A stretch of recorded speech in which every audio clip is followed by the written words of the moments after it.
देखिए, आपका कल जो बताया जा रहा था फैक्ट के बारे में बताया जा रहा था और ये बताया गया कि तथ्य आपका 2 प्रकार के होते हैं। एक फिजिकल फैक्ट यानी कि जिसे हम इंद्रियों द्वारा बोध कर सकते हैं और एक होता है आपका मेंटल फैक्ट यानी कि मानसिक तथ्य या मनोवैज्ञानिक तथ्य भी कहा जाता है। जो ये मेंटल फैक्ट हैं, इसका केवल भान हो सकता है, यानी कि इसका अनुमान लगाया जा सकता है, इसे इंद्रियों द्वारा बोध नहीं किया जा सकता।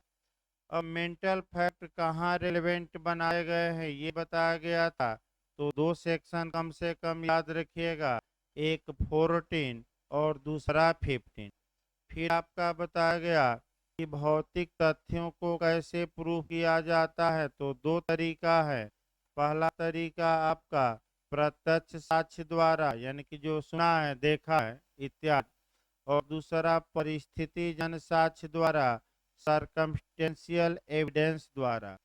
और जो आपका मानसिक आपका जो तथ्य है, मेंटल फैक्ट है, उसमें प्रत्यक्ष साक्ष्य मिलना चूंकि मुश्किल होता है, तो इसको प्रूफ करने का तरीका, पहला तरीका है एडमिशन यानी कि स्वीकृति, या दूसरा परिस्थितियों के आधार पर कि हजूर हालात ऐसे थे, यानी कि बाई कंडक्ट यानी कि व्यक्ति के आचरण के आधार पर। इसके बाद आपका बताया गया था, दृष्टांत बताए गए थे, जो 3 दृष्टांत हैं वह आपका फिजिकल फैक्ट पर है, और जो दो बैठिए जो 2 दृष्टांत हम बता रहे थे वह आपका कह सकते हैं कि मेंटल फैक्ट पर है।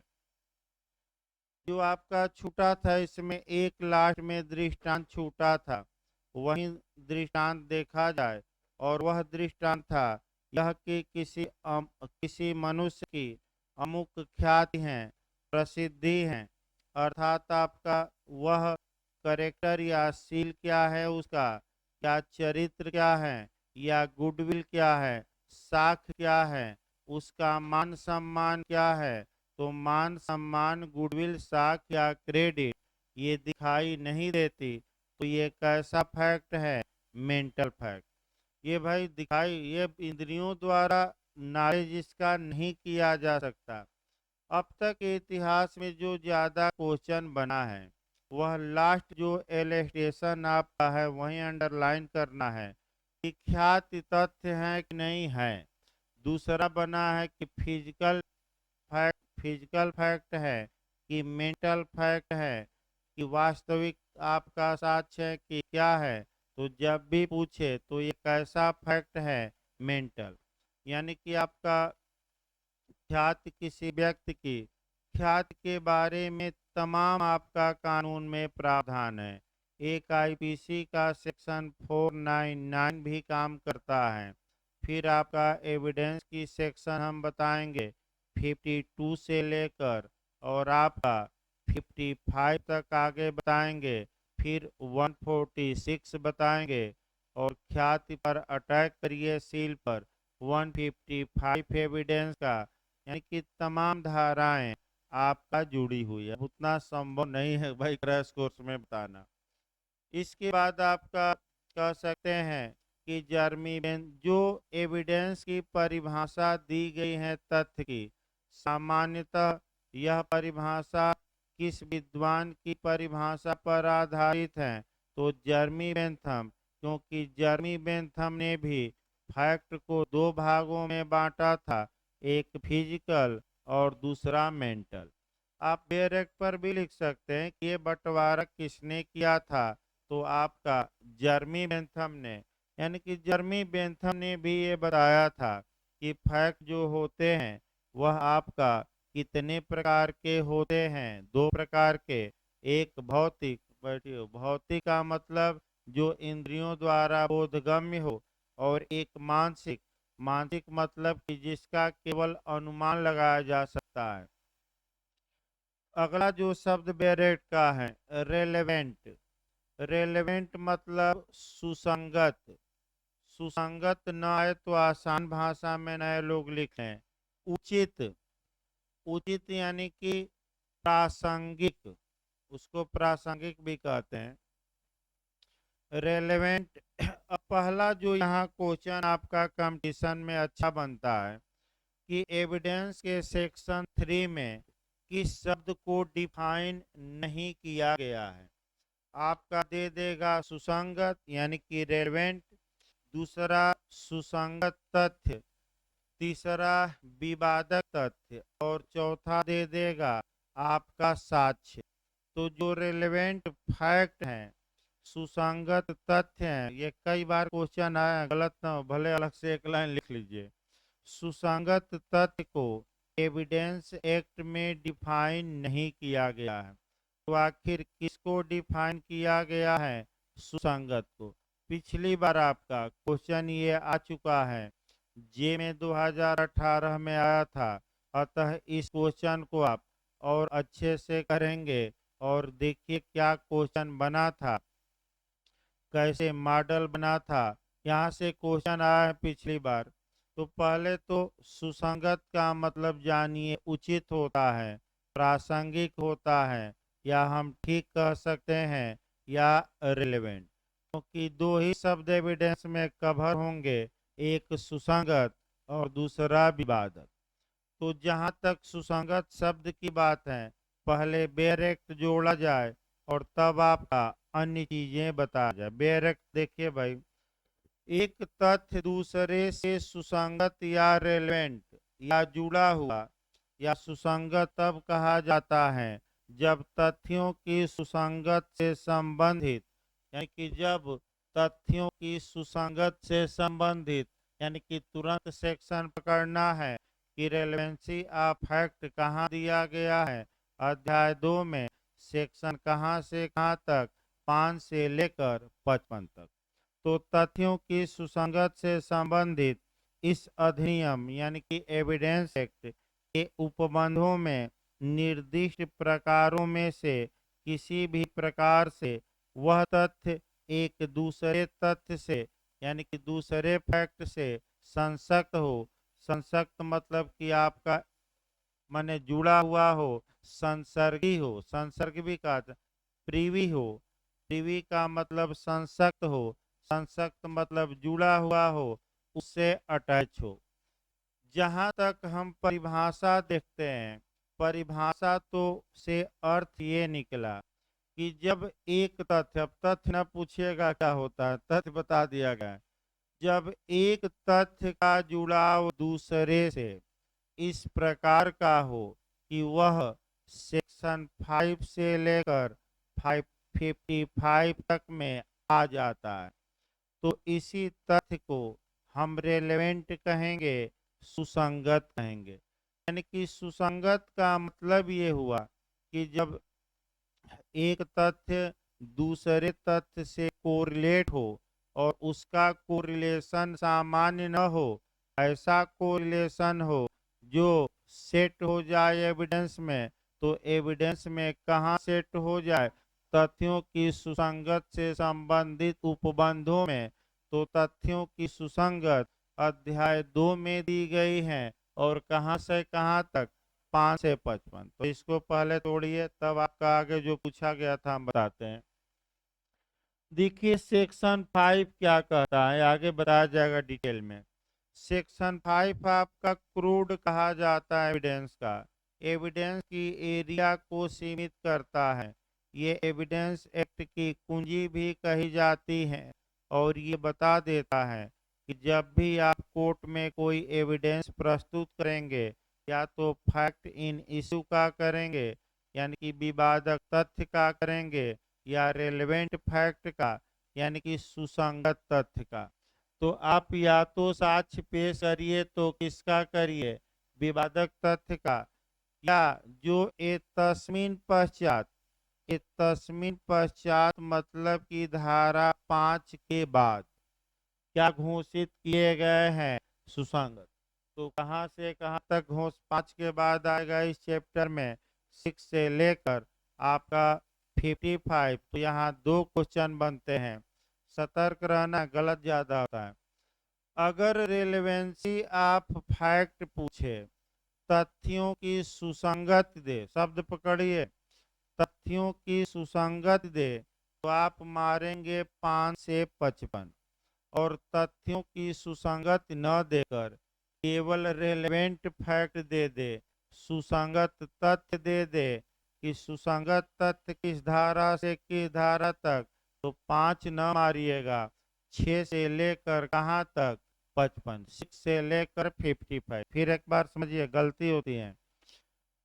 रेलेवेंसी आप फैक्ट पूछे, तथ्यों की सुसंगत शब्द दे तो कौन सी धारा से की धारा तक, 5 से 55, और केवल दे दे सुसंगत तथ्य तो कहाँ से कहाँ तक, 6 से 55।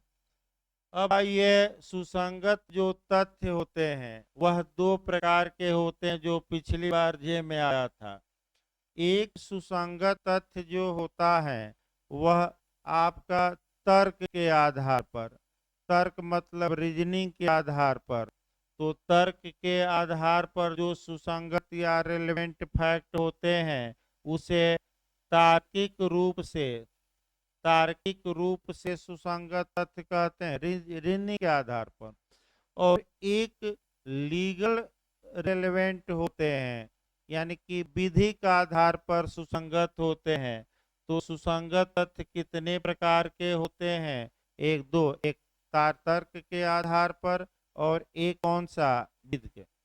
तर्क के आधार पर आइए, तर्क के आधार पर का मतलब ये हुआ कि अगर किसी सामान्य आदमी से ये पूछा जाए कि बताओ क्या ये बातें न्यायालय में साक्ष्य के रूप में प्रस्तुत की जानी चाहिए कि नहीं, तो उसका तर्क यही कहेगा कि प्रस्तुत की जानी चाहिए। यानी कि एक प्रूडेंट मैन, एक प्रज्ञावान व्यक्ति अगर ये कहे कि ये बातें उचित हैं और ये बातें आपका कोर्ट में प्रस्तुत की जानी चाहिए, तो हम कहेंगे कि ये तथ्य या ये बातें तार्किक रूप से क्या है, सुसंगत। लेकिन लेकिन लगाना है, प्रत्येक तार्किक रूप से सुसंगत तथ्य विधिक रूप से सुसंगत नहीं होते। यही वाक्य आपको रट कर जाना है, भले न समझ में आए।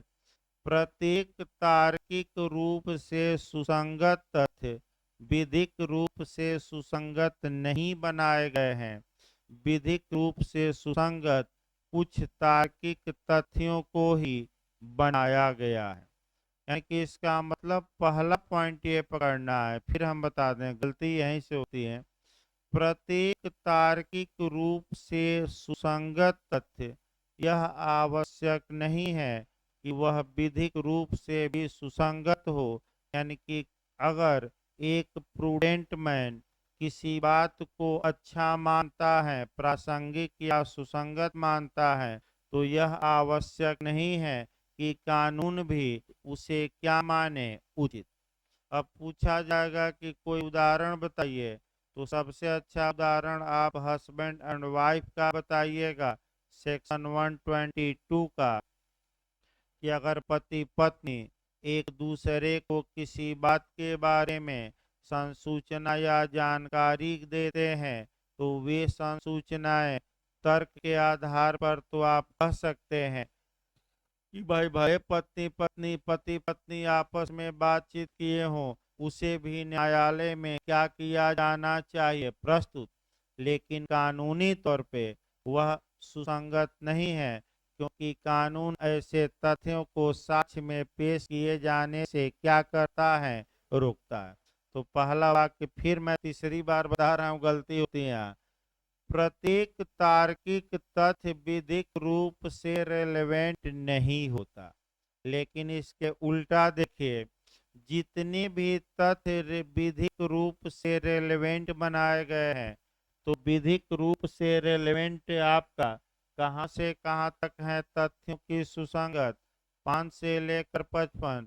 तो बताइए, ये जो तथ्य हैं ये पिछली बार का क्वेश्चन है, किस रूप में सुसंगत है, कानूनी रूप में। तो जितने विधिक रूप से सुसंगत तथ्य होते हैं, यह माना जाता है कि वह तर्क के आधार पर भी क्या है, ठीक है।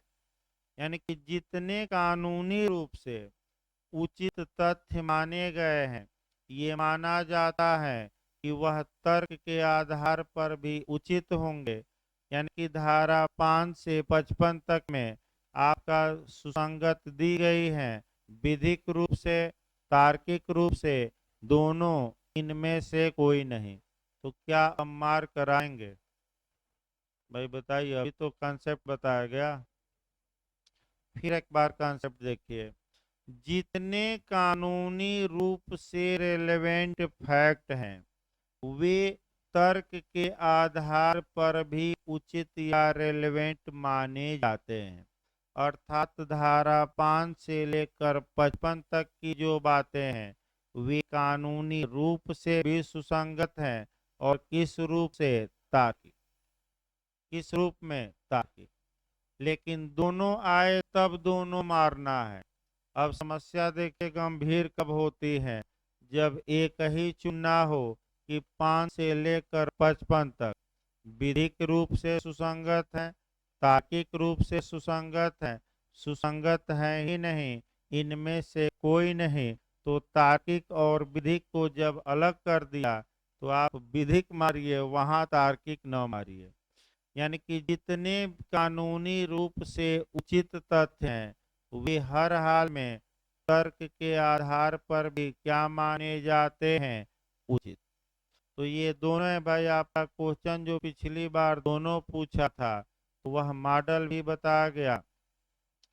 ये जो सुसंगत तथ्य होते हैं, जो 5 से लेकर 55 तक मुख्य रूप से दिए गए हैं, अब ये प्रधान तथ्य न कह के सहायक तथ्य कहे जाते हैं। यानी कि सेकेंडरी फैक्ट होते हैं, इन पर कोई विवाद नहीं होता। तो विवाद सुसंगत तथ्य पर होता है कि विवादक की? दोनों। तो सुसंगत पर नहीं होगा, केवल किस पर होगा? विवादक। दिक्कत ये है कि जब तक विवादक और सुसंगत में अंतर न समझ लें आप, तब तक थोड़ा समझना टेढ़ी खीर है। फिर भी एक एक शब्दों को ही तो बताया जाएगा, दोनों तो एक बार बता ही नहीं जा सकता, क्योंकि एक बार में आप गर्म और ठंडी सांस नहीं ले सकते। तो दोनों जब क्लियर हो जाएगा, तो अपने आप आपका दिमाग में बातें प्रवेश करने लगेंगी। ये जो तथ्य होते हैं, अब ये जो आपका उत्तराखंड ने पूछा कि इन्हें फैक्टा प्रोबेंडा कहा जाता है कि फैक्टा प्रोवेंसिया, फैक्टा प्रोबेंडा कहा जाता है कि फैक्टा प्रोवेंसिया कहा जाता है, तो दोनों शब्दों को समझिए और तब आपका जो कठिन क्वेश्चन बनता है वह निकालिएगा। फैक्टा प्रोबेंडा का मतलब ये हुआ कि वे तथ्य जिनको न्यायालय में साबित करना है। फिर एक बार समझिए, फैक्टा प्रोबेंडा का मतलब हुआ कि वे तथ्य जिन्हें न्यायालय में प्रूफ करना है, साबित करना है, सिद्ध करना है, प्रमाणित करना है, और वे होते हैं फैक्ट इन इशू या विवादक तथ्य। और फैक्टा प्रोवेंसिया का मतलब हुआ वे तथ्य जिनके माध्यम से विवादक तथ्यों को साबित किया जाता है।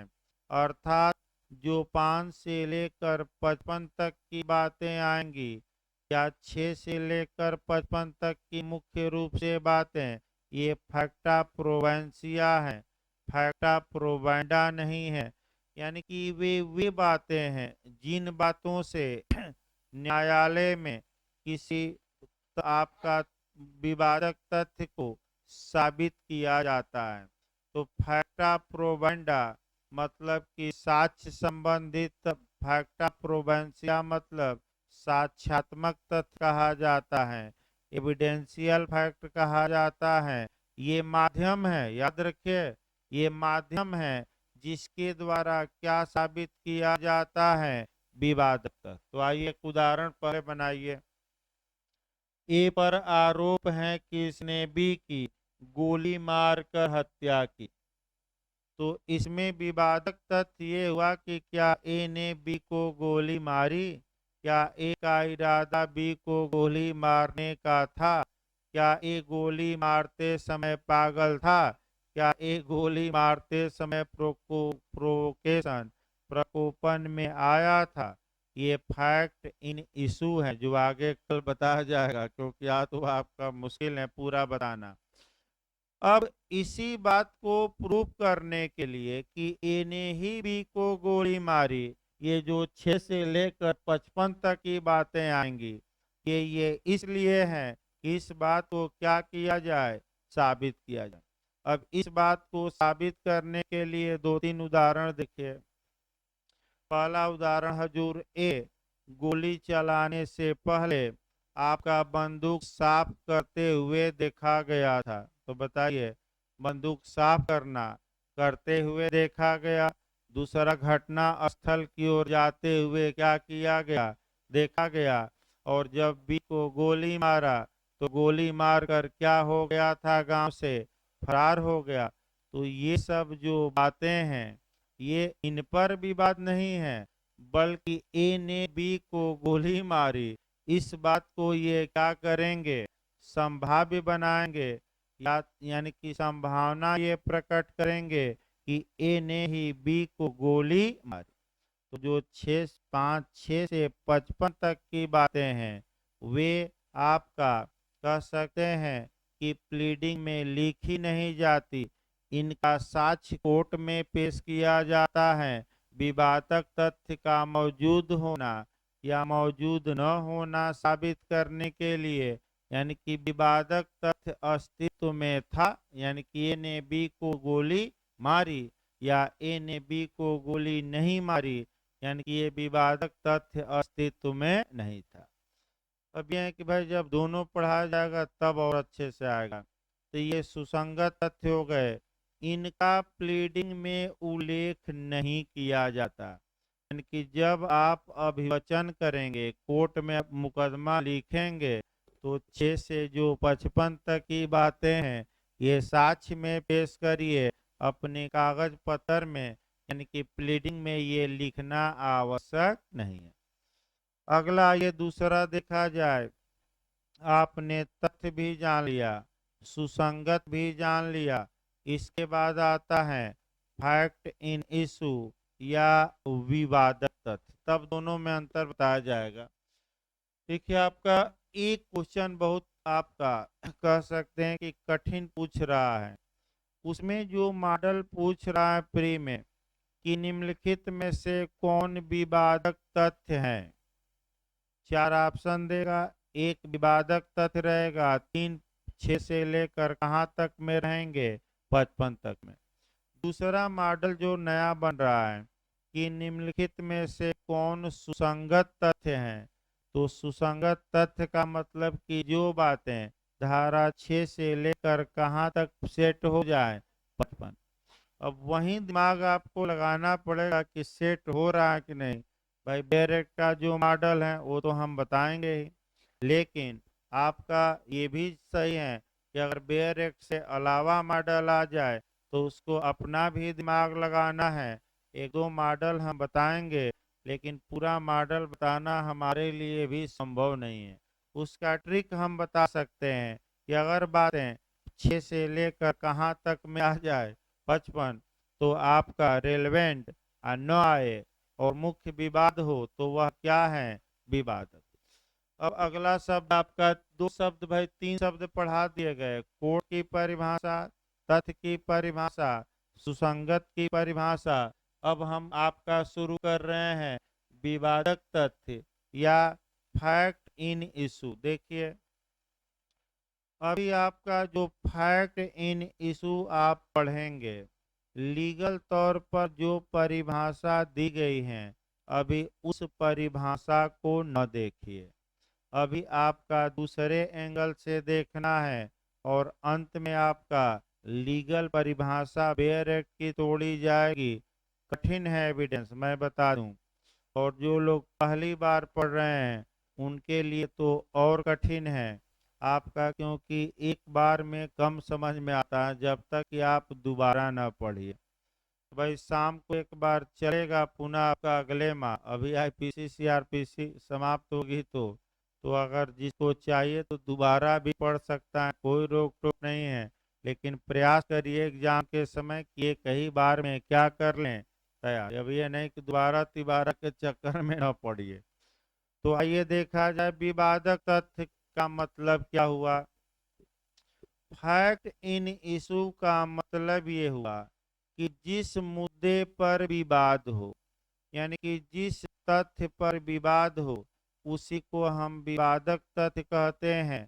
यानी कि आपका कोई फैक्ट है और उस फैक्ट पर डिस्प्यूट है तो तुरंत दिमाग में बैठाना चाहिए कि फैक्ट क्या है। तो फैक्ट तो दो प्रकार का होता है, अभी हम बताएं। एक फिजिकल, यानी कि जिसका ज्ञान इंद्रियों द्वारा हो सकता है। एक मेंटल, जिसका भान केवल हो सकता है, देखा नहीं जा सकता। तो ये जो चाहे मेंटल फैक्ट हो या फिजिकल फैक्ट हो, अगर इस पर डिस्प्यूट उत्पन्न हो गया, विवाद उत्पन्न हो गया, तो इसी को एक लाइन में सामान्य भाषा में हम क्या कहेंगे, विवादक तथ्य।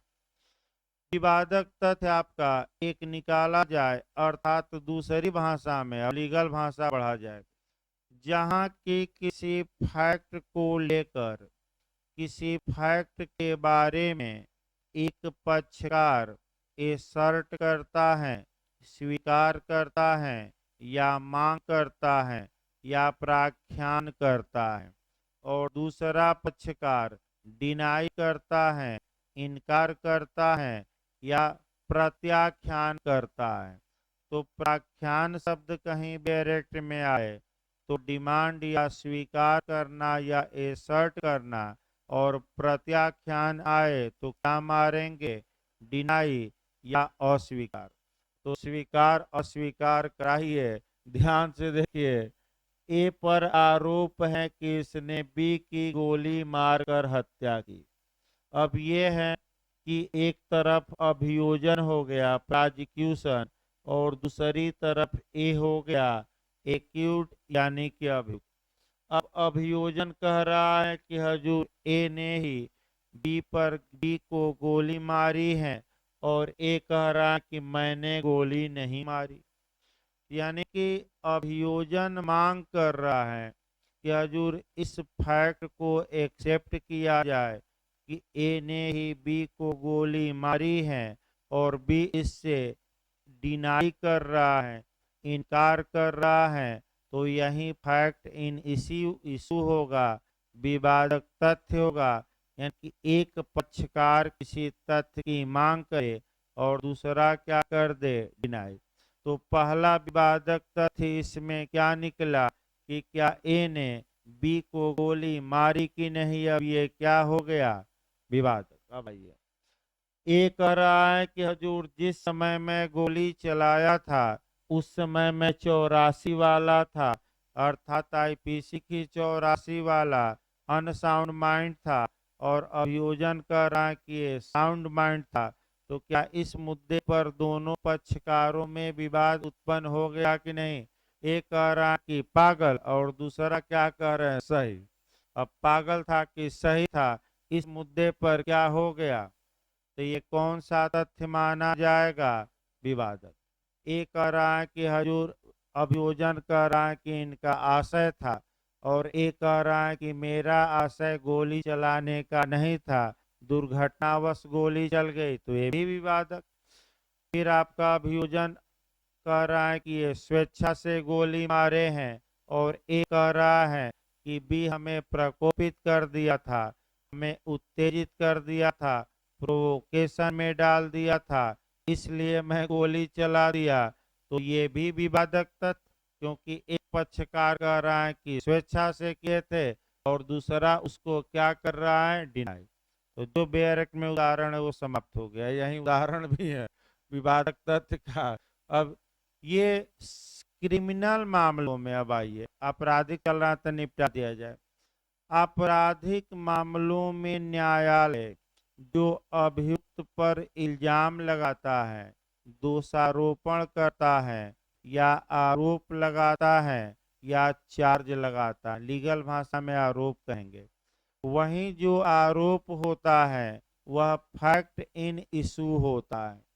यानी कि फिर एक बार याद रखिए, आपराधिक मामलों में न्यायालय द्वारा जो आरोप अभियुक्त पर लगाया जाता है वही फैक्ट इन इशू कहलाता है। जबकि सिविल मामलों की जहां तक बात है, फैक्ट इन इशू निकाले जाते हैं आदेश 14 के नियम 1 से 7 तक में, और प्लीडिंग देखकर निकाले जाते हैं। यानी कि वादी ने क्या कहा है, प्रतिवादी ने क्या विरोध किया है। तो प्रतिवादी जिस बात को कहे, वादी जिस बात को कहे और कौन विरोध कर दे, प्रतिवादी, तो वही बात क्या हो गई, विवादक। तो ये जो सेक्शन है, एविडेंस चूंकि सिविल और क्रिमिनल दोनों में लागू होता है, तो ये जो हम फैक्ट इन इशू की परिभाषा बताएंगे, ये फिर एक बार याद रखिए, ये सिविल मैटर में भी लागू होगी और किस में, क्रिमिनल में। तो क्रिमिनल में आरोप बताइए किसको आपका विवादक तथ्य कहा जाता है, आरोप को। और सिविल मामलों में किस आर्डर के तहत कोर्ट निकलता है, आर्डर 14 का, रूल 1 से लेकर कहाँ तक, 7 तक के नियमों के तहत विवादक 3 प्रकार के होते हैं, ये भी पूछा है। एक आपका माने कह सकते हैं फैक्ट के विवादक, यानी कि तथ्य के विवादक। दूसरा विधि के विवादक, यानी कि ला के भी आपका विवादक। तीसरा तथ्य और विधि के मिश्रित विवादक। तो बताइए विवादक कितने प्रकार के होते हैं, 3। अब आगे बढ़ा जाए, आपका ये जो फैक्ट इन इशू होगा, विवादक तथ्य होगा, ये किसी मामले का क्रोड होता है। किसी को साबित या ना साबित किया जाता है, प्रूफ या डिसप्रूव किया जाता है। इन्हें फैक्टा प्रोवेंडा कहा जाता है, प्रोवेंसिया नहीं। इन्हें कहा क्या जाता है, याद रखिए, फैक्टा प्रोवेंडा। फैक्टा प्रोवेंडा का मतलब हुआ कि जिन तथ्यों को क्या करना है कोर्ट में, साबित। फिर एक बार कवर करिए, तो जिन तथ्यों को न्यायालय में साबित किया जाना है उन्हें क्या कहा जाता है, फैक्टा प्रोवेंडा। इंग्लिश वर्जन देखिएगा। और जिनके माध्यम से ये साबित किए जाते हैं उन्हें क्या कहा जाएगा, फैक्टा प्रोवेंसिया। तो फैक्टा प्रोवेंडा एविडेंस में किसे कहा जाएगा, विवादक तथ्य को। और जो माध्यम है 6 से लेकर 55, वह क्या है, फैक्टा प्रोवेंसिया है। यानी कि अब पूछा जाता है कि प्रधान तथ्य कौन है, विवादक की सुसंगत, विवादक। और सहायक तथ्य कौन है, आपका सुसंगत। किसे साबित किया जाता है, विवादक। किसे साबित करना आवश्यक नहीं है, सुसंगत। विवादक तथ्य कहाँ दिए गए हैं, किसी धारा में नहीं, इसको निकाला जाता है प्लीडिंग के माध्यम से। सुसंगत तथ्य दिए गए हैं स्पष्ट रूप से, कहाँ से कहाँ तक, 5 से 55 तथ्यों की सुसंगत। सुसंगत पूछे तो 6 से मारिए। तथ्यों की सुसंगत पहले ही मैं बताया, तो 5 से 55 वो बताया जाएगा नियम। और सुसंगत तथ्य पूछे तो 6 से 55। अब आइए बेयरेट की भाषा देखिए, क्योंकि बेयरेट की भाषा ही पढ़नी है। आपका बेयरेट की भाषा सीधे इसका उल्टा होगी। और आपका आगे क्या सरा है कि नहीं, अभी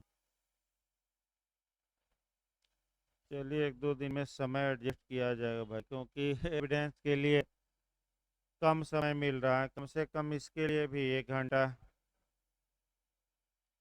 अब भाई देखिए, जो लोग आपका नए आए हैं, आप एडमिशन 1-2 दिन में भाई करा लीजिए। अब एक एक लोगों को व्यक्तिगत रूप से नहीं कहा जाएगा, सार्वजनिक सूचना दी जा रही है कि आप लोग भाई फीस जमा कर दीजिए, जो लोग नए आए हैं 1-2 दिन में। और दूसरी सूचना है कि 20 तारीख से जो लोग ऑनलाइन पढ़ रहे हैं, 20 तारीख से जो बैच ये चलेगा आपका एपीओ का, नए बैच में चलेगा। तो ऑनलाइन पढ़ने वालों की कुछ लोगों की फीस बकाया है, ज़्यादा लोग जमा कर चुके हैं। तो जिनकी फीस बकाया है वे जमा करके नए बैच में ऐड हो जाएंगे। और आप लोगों को आपका कल आप लोगों को भी जितने लोगों का भाई है जोड़ दिया जाएगा। जिनका छूटेगा कल एक बार हमें बता देगा या नाम लिख कर दे देगा मोबाइल नंबर, तो हम जोड़ देंगे। तो आपका भाई 45 मिनट अभी आपका इंग्लिश चलेगी, उसके बाद आपका सीपीसी चलेगी। देखिए हो सकता है कि एक दो दिन आपका ये वाला बैच रोका जाए, एक दो दिन आपका ये वाला बैच कुछ काम है आपका पर्सनल भी हमें भी निपट नहीं पा रहा है, क्योंकि सुबह दिन में निकलने लायक नहीं होता और सुबह 1 बजे के बाद कहीं जाने लायक नहीं है। शाम को भी आपका तमाम कार्य करते हुए 8:30-9 बज जाता है जाते जाते यहाँ से। तो वो 2 दिन बंद ही कर दिया जाए, आज और कल ये वाला बैच सबसे मैसेज मैं कर दे रहा हूँ, और 20 तारीख से चलाया जाए। तो भाई आज और आपका ने हाँ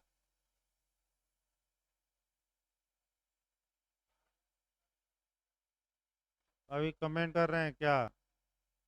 तो उसको देखते रहे, अभी रिमूव मारा जाएगा 2-4 को, तब मानेंगे। तो आपका आज और कल आपका बता दिया जाए कि भाई जो 10 सवा 10 बजे से क्लास चलता है बंद रहेगा। फिर 20 तारीख को आपका जे का भी बैच चलेगा। अभी आपका एपीओ का बैच चलता रहेगा भाई दोनों टाइम,